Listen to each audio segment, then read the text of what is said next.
So welcome back to the second part of this options trading strategy. We'll be looking at the hedging side of things for this one. And if you haven't looked at the previous one and you're not so familiar with options trading in general, then I would really recommend that you check this out first because we're going over all the basics that you need to know in order to make your first step in this world. Now.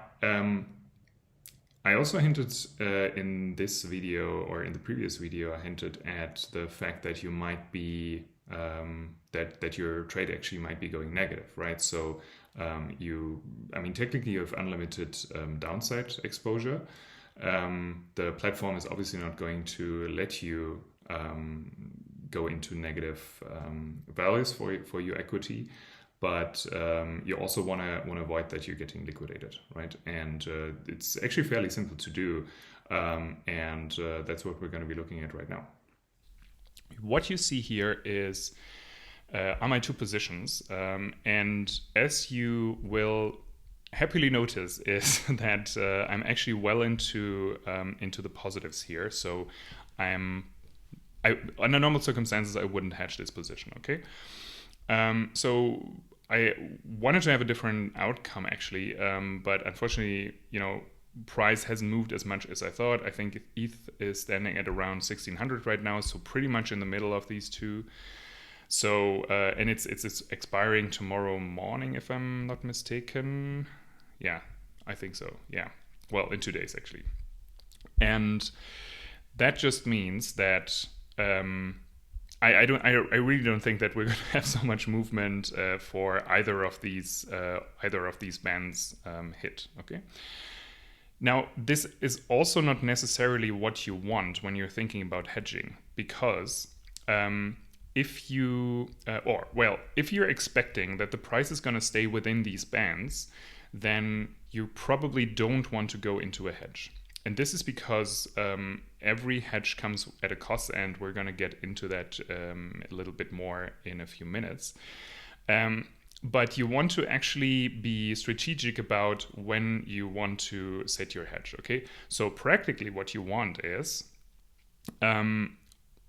you will have to basically purchase, you will have to sell, you will have to deliver 1 ETH at the price of 2,000, and people are going to make use of this option, or more precisely speaking, the platform is going to settle your position in cash if the price is above 2,000 on the day of expiration. Okay. Now, what this means is that at this point, this position is going to be this position is definitely going to be negative, okay? Because you will have to pay the difference between whatever price you have here and what the current price is, okay? And this can be quite substantial, right? So imagine it's at 2,200, then you will have to pay 200 US dollars to the owner of this call option, all right? So what you want to do is, latest at the point where it hits 2,000, you do want to get into. You probably want to get into the hedge unless you're expecting it to go down again, right? Just to limit your position. And the way you can do this is, for instance, through perpetuals. And I'm not going to go too deep into what a perpetual is. But essentially, it is pretty much reflecting what the asset in question is doing on the spot market. If we think that the price was going to go to 2,200 during this time, this is an astronomical number, right? So if we had to continue this chart, it would be probably somewhere up here, which is kind of unrealistic right now. But you might not want to. You might not want to risk it. So what you could do today is you could purchase 1 ETH at the current price, right? So 1588, and this would limit your, this would protect your downside if the price actually ends up rising to 2200. because you basically your perpetual is moving with the underlying price 1 to 1. You are gaining as much as you're losing on the option, right? This is the whole principle of hedging with a perpetual. Of course, you might think to yourself, well, that's kind of lame, and I actually don't want to watch the markets the whole time, and I kind of just want my position to be neutral or somewhat neutral to the market. And there must be some way to kind of do this in an automated fashion. And as luck would have it, of course, this is also possible. So this website that I've just pulled up is called greeks.live. You can find it under greeks.live, and it's very tightly connected to the Deribit project. And it is basically running on top of it, right? So you can authenticate with your Deribit account and just get going, all right? And this interface looks somewhat familiar to you probably, and you can also go into your options positions here if you want. Also I'm seeing my two positions that you've seen earlier, so my 1350 put and my 2000 call.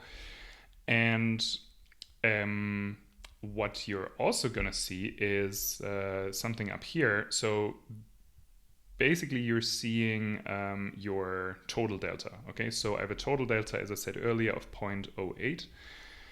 And what I can do on this platform is essentially automating what I was explaining earlier on this perpetual hedge. Okay, and the interesting thing here is that I can do something that is called dynamic delta hedge. Okay, so this here is not the thing that we're going to be doing. This is essentially just a simplification of how you can neutralize your position on the spot. So you choose whatever delta you want to have, and then you click on delta hedge, and it's going to do everything for you, right? So it's going to use perpetuals and thereby essentially neutralize your exposure to market risk. Okay, this is not what we want to do, because we actually want to automate this and do it in such a way that it follows more or less what we would do manually. Okay, and this is what dynamic delta hedging is about. So the way how you can get there is I'm going to be posting a link to the documentation below the video, and I would highly encourage you that you take a look at this. So it is, but you can find it under greeks.live/ddh. And you will have to authenticate again, and then you can get into your. Then you should be seeing something like this right here. Okay. And the two things that we're going to be interested in is this auto dynamic delta hedge and then the advanced auto dynamic delta hedge. And I'm not going to be going into the position, but just to quickly take you through the interface here.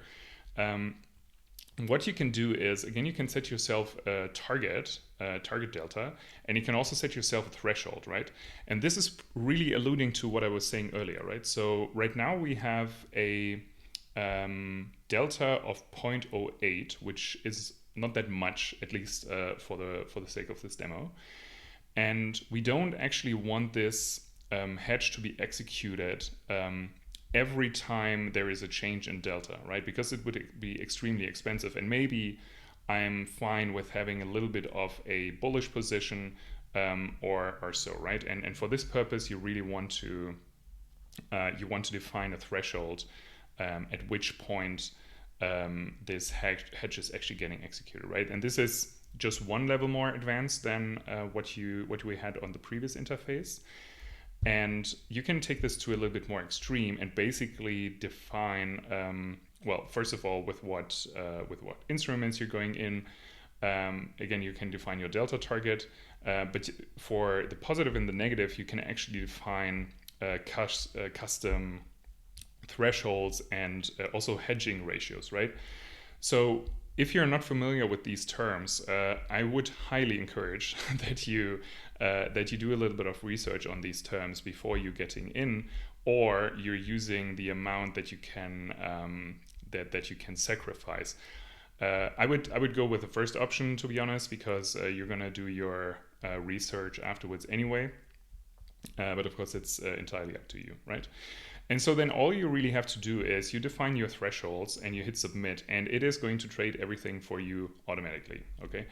And this is essentially what I'm using for running my options strategies on autopilot. So all I really need to do is sell both options contracts, define what thresholds I want, and then turn on my delta hedge, and then I just let it run, right? And it's pretty much going to be doing everything on my behalf in a very similar way as I would do it if I were to sit in front of my computer and watching what's going on, right?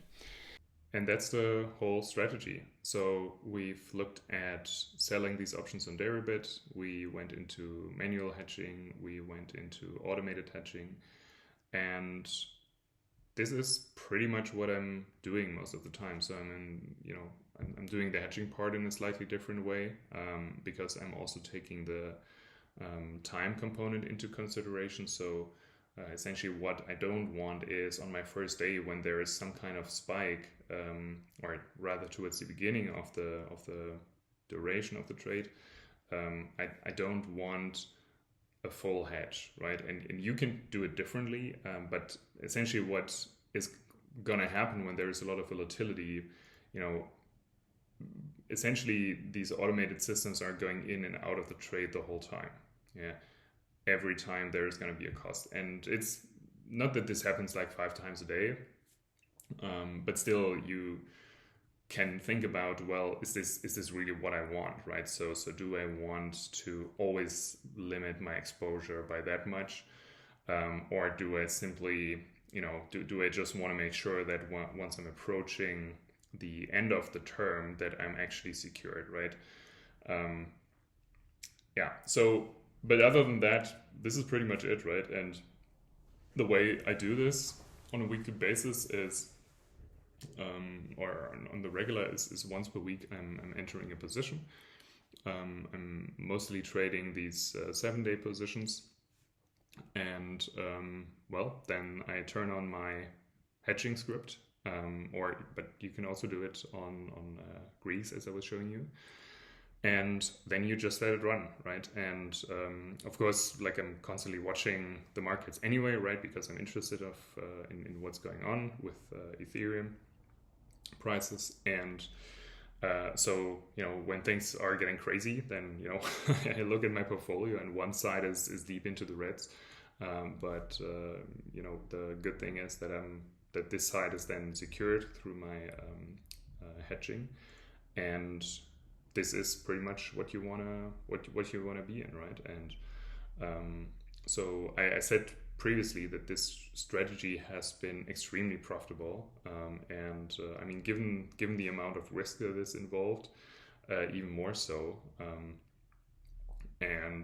So if you're if you're not looking for your like if you want to have a strategy that gives you some exposure to, I don't know, Bitcoin or Solana or Ethereum, right, which are like the main currencies that are being traded on this platform, then this is a great way to actually accumulate more units of this of these currencies in a somewhat predictable manner, right? And I think if you can reach a point where maybe 4 out of 5 or 9 out of 10 trades are profitable overall, like this is a fantastic position to be in, right? And because the spreads are, given the volatility, the spreads are quite substantial, right?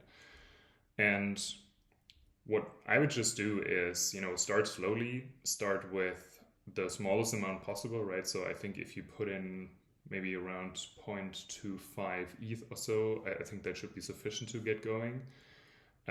With Solana, it's way less, of course, in terms of dollars right now that you need to put up. But also the market is a lot less liquid, right? So that's something also to keep in mind. But in principle, there isn't so much that you need in order to get started, and only put as much in that you're also willing to lose, right? Because especially if you're starting with these unhedged positions, then you might run into a situation where you're getting liquidated and then the account is done, right? And of course, this is something that you want to avoid, and this is why we spend so much time looking at the hedging side of things, right? And while this might all sound, not very, crypto moon and I don't know, shitcoin returns, right, 10x and whatnot.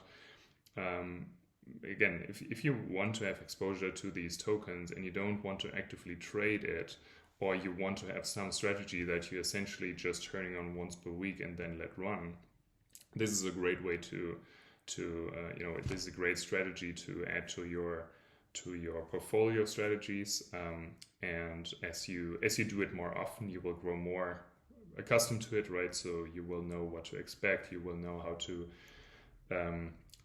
to set your bands, and at what point you want to go into the hedge, and so on and so forth, right? So there's lots of parameters at play, but like at the core, it's not the most complex strategy in the world, right?